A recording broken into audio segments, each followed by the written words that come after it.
The chill in the old stone church had little to do with the autumn air outside and everything to do with the woman sitting ramrod straight in the front pew. Agnes, my mother-in-law.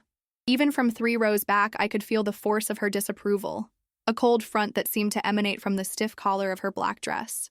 Her husband, Thomas's father, had passed away 2 years ago, leaving her the undisputed matriarch of the family, a position she wielded not with gentle grace, but with an iron fist clad in a velvet glove.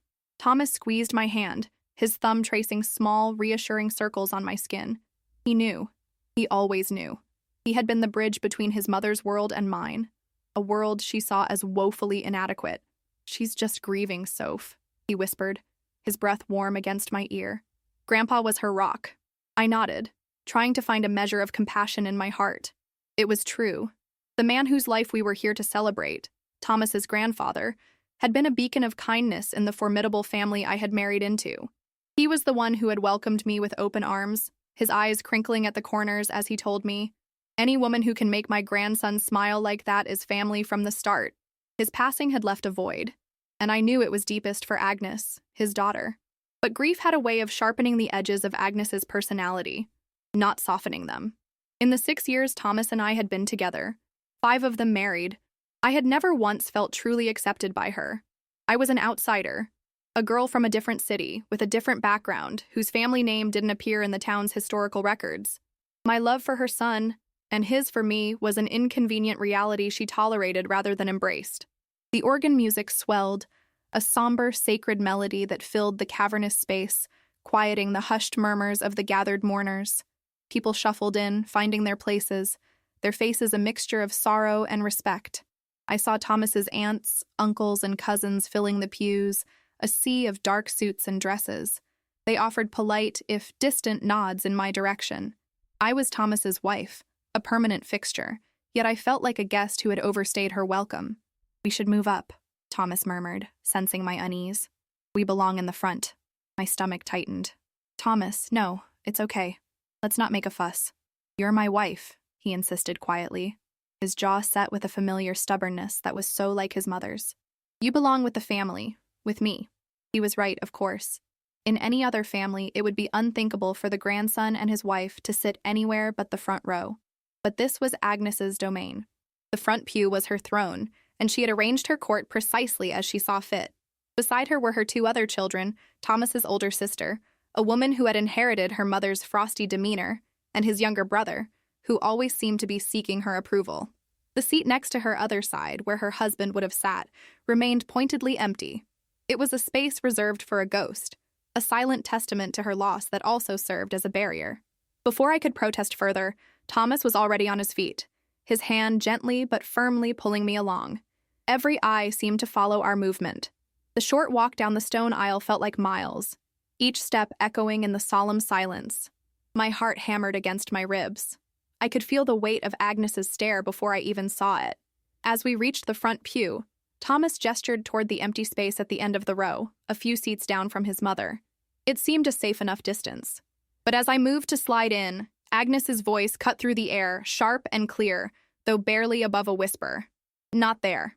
I froze, my hand hovering over the polished wood of the pew. Thomas stopped beside me, his expression hardening. "Mother," he began, his voice low and tight. Agnes didn't look at him. Her eyes were fixed on me, cold and unflinching. She shifted her posture almost imperceptibly, a silent command. Then she spoke the words that would hang in the air like a judgment. "This seat isn't yours." The 2 words echoed in the suddenly silent church. Not yours. They were not shouted, but their quiet venom was more piercing than any scream. Time seemed to warp, stretching the moment into an eternity of humiliation. My cheeks burned, a tide of heat crawling up my neck. I felt the weight of hundreds of eyes, not with sympathy, but with morbid curiosity. They were witnesses to my formal branding as an outsider. Thomas's grip on my hand tightened, his knuckles white. "Mother," he said, his voice a low growl of disbelief and anger. "This is Sophie, my wife. She will sit with me." Agnes finally deigned to look at her son. Her expression didn't soften. If anything, a flicker of triumph hardened her features. "Thomas, this is a day for family to mourn. This pew is for the bloodline. Your wife will understand." She then dismissed him, turning her gaze back toward the altar as if the matter was settled. The insult was breathtaking in its precision, not just a rejection, but a reclassification of my entire existence within the family. I was not blood. I was other. My own family was small, warm, and boisterous. Love was the only requirement for entry. Disagreements were handled over loud dinners, not with surgical cruelty in a holy place. I felt a desperate urge to flee, to run from the cold stone walls and the colder woman who held court in the front row. "No," Thomas said, his voice rising slightly. "She will not understand." A ripple of discomfort went through the pews. A few of Thomas's cousins shifted, refusing to meet our eyes. This was a family drama playing out on the most sacred of stages, and I was the unwilling lead. I pulled on Thomas's sleeve, my desperation finally finding voice in a choked whisper. "Thomas, please, don't. It's okay, I promise. Let's sit somewhere else." He looked down at me, his face a storm of conflict. He saw the genuine plea in my eyes, the sheer horror of being the center of this spectacle. His loyalty was being torn in two, and I knew that forcing a confrontation here, at his beloved grandfather's funeral, would be a wound that might never heal. It would be a victory for Agnes, proving her point that my presence brought discord. Defeated, he gave a single sharp nod. The anger didn't leave his eyes, but it was banked, for my sake. He turned his back on his mother, a gesture more potent than any word he could have spoken, and followed me as I made the long, shameful walk back up the aisle. Each step was a fresh wave of humiliation.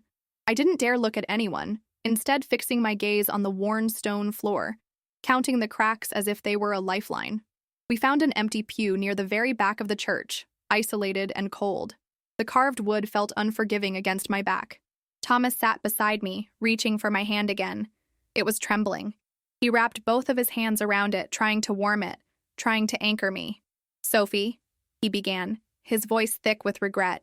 "I'm so sorry. I should have—" "Shh," I whispered, unable to form any other words. I couldn't look at him because if I did, the fragile dam holding back my tears would break. Instead, I stared at the magnificent stained glass window on the far wall, a kaleidoscope of saints and angels bathed in muted sunlight. It felt a million miles away.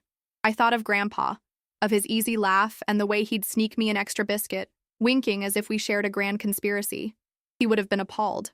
The thought brought a fresh pang of grief, sharper and more personal than before.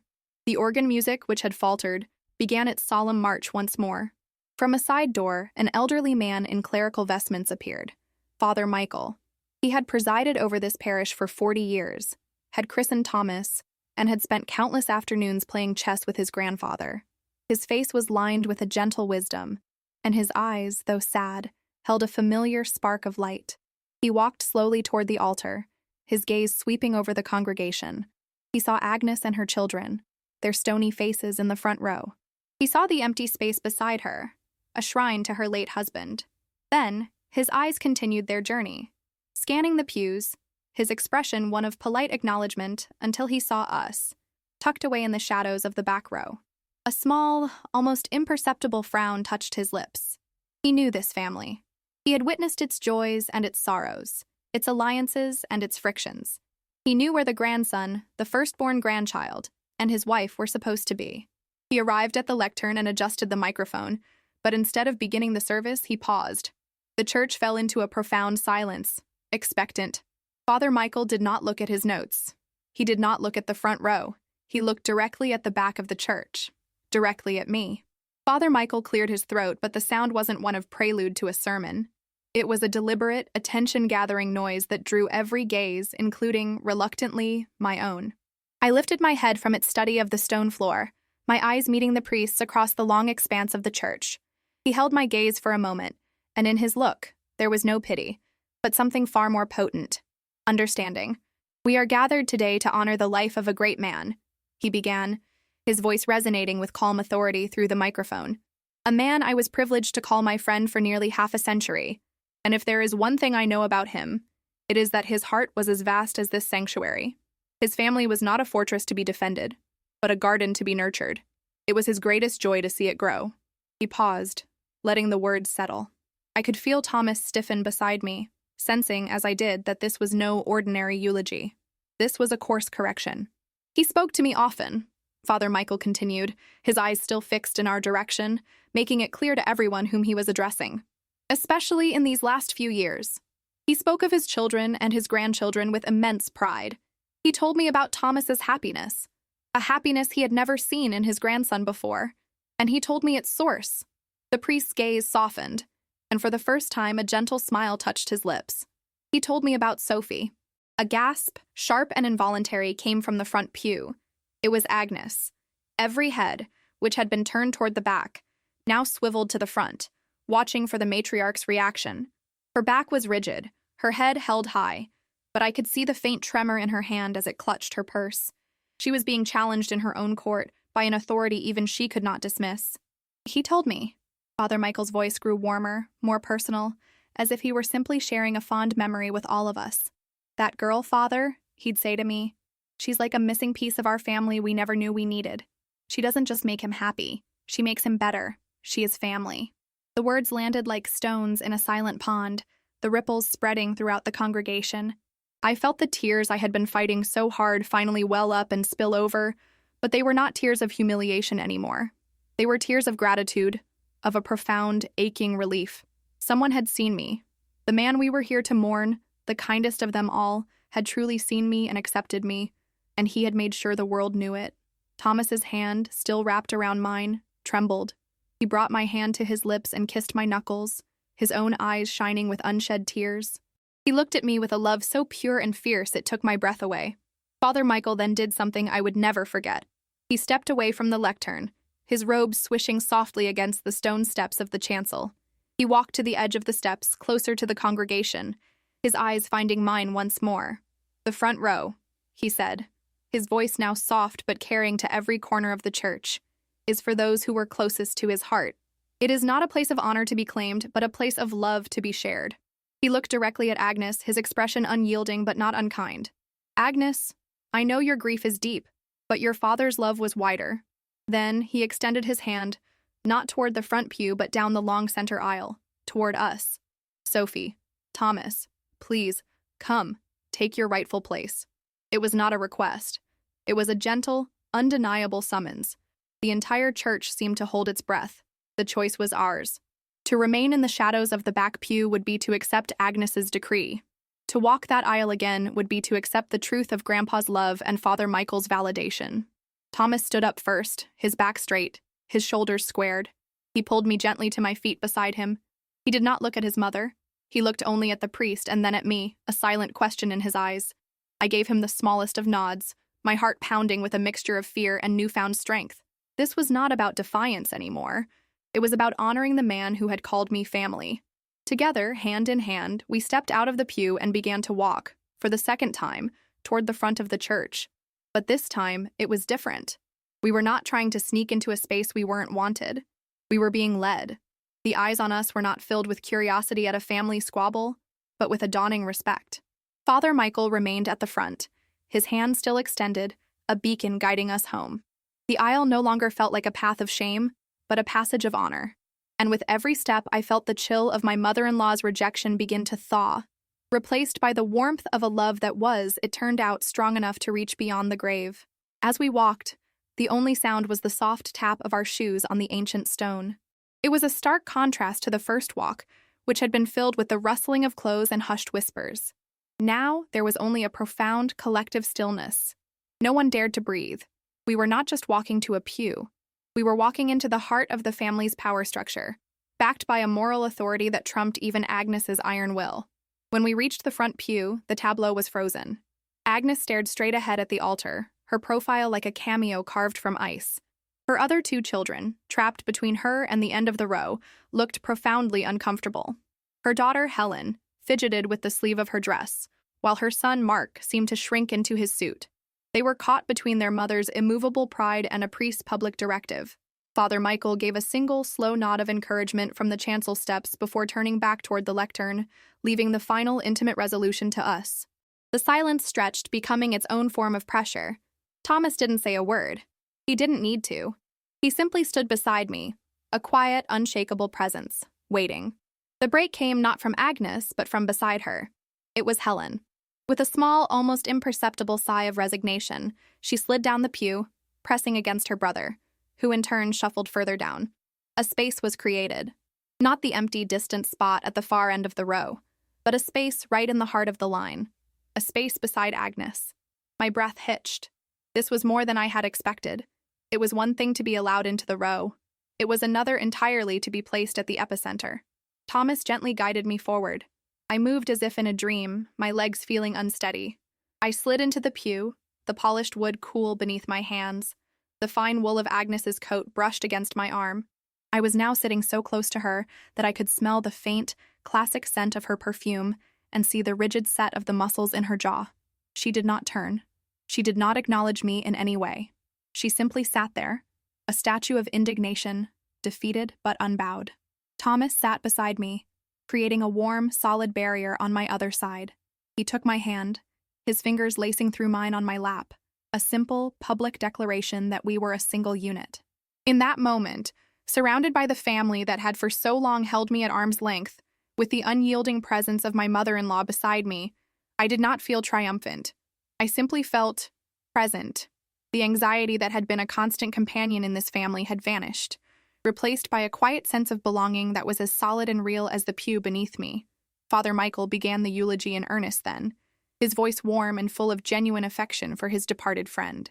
He shared stories of Grandpa's mischievous youth, his unwavering devotion to his late wife, and his simple, profound kindness. And as I listened, I could finally grieve. I was no longer an outsider observing a family's sorrow. I was a part of it.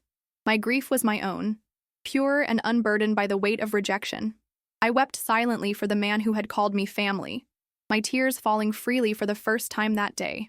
At one point, I felt a slight tremor beside me. I risked a glance at Agnes. Her head was still held high, but a single tear was tracing a slow, glistening path down her powdered cheek. It was a crack in the marble facade, a glimpse of the grieving daughter beneath the formidable matriarch.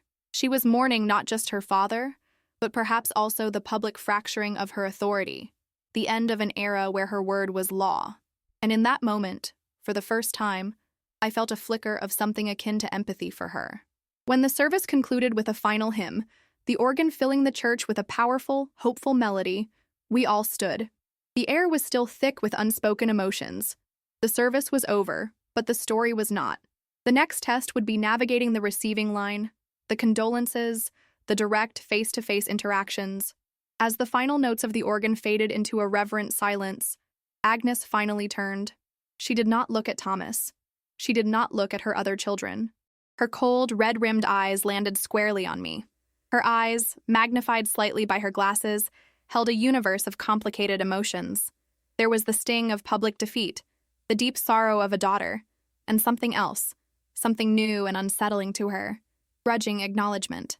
The silence between us was a heavy blanket, thick with 6 years of unspoken resentment. Thomas, beside me, was a statue of tense stillness, ready to intervene. The rest of the family in the pew seemed to collectively hold their breath, waiting for the final volley in a war they had just witnessed. Agnes leaned toward me, a conspiratorial, almost intimate movement that made my skin prickle. Her voice, when it came, was a dry, low whisper meant only for me. It was not an apology. I never expected one. It was something far more complex. My father, she breathed, her words crisp and cold, was a foolishly sentimental man. He saw goodness where there was none to be found. It was a final, sharp jab, an attempt to reframe her father's love for me as a flaw in his judgment. The Agnes of an hour ago would have been shattered by this. But the woman sitting in the front pew, validated and seen, was different. I met her gaze without flinching. A strange calm washed over me, the kind that comes when you have nothing left to fear.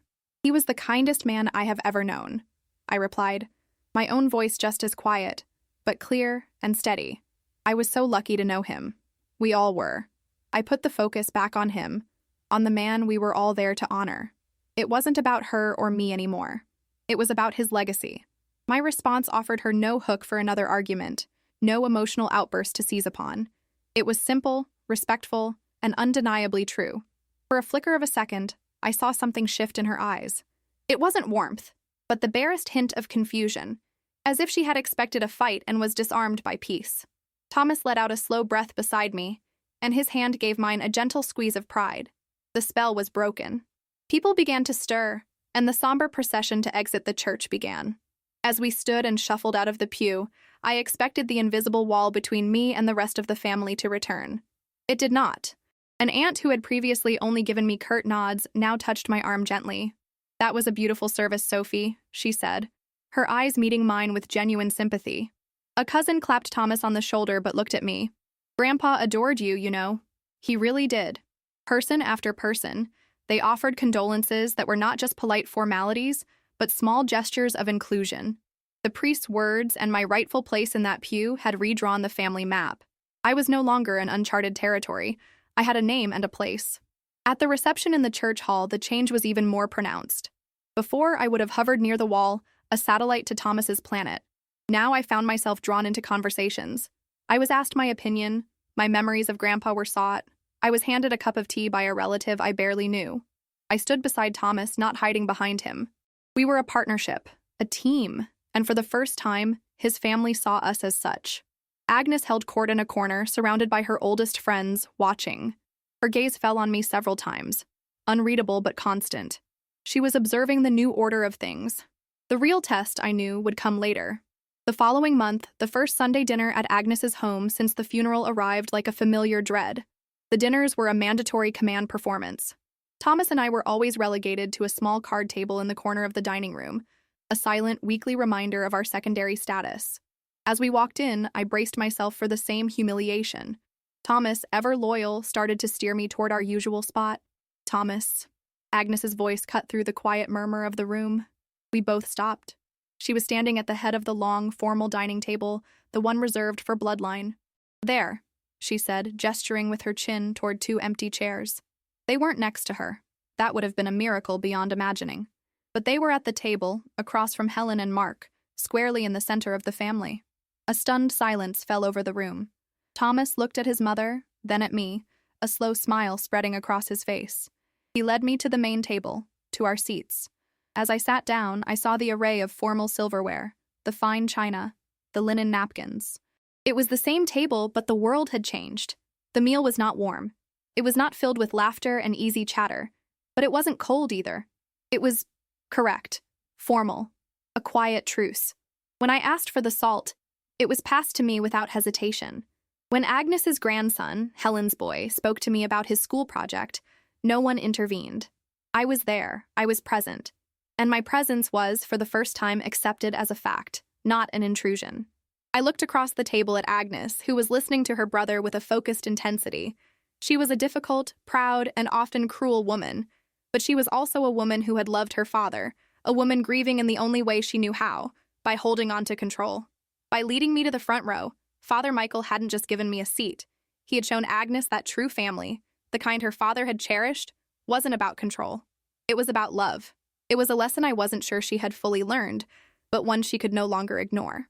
The seat in the church had not been mine by right of marriage, but by right of love, and that was a truth more powerful than any tradition. Sometimes, the place we are told we belong is not our true place at all. True belonging isn't found in a seat that is given, but in the courage to claim the space that love has already carved out for you.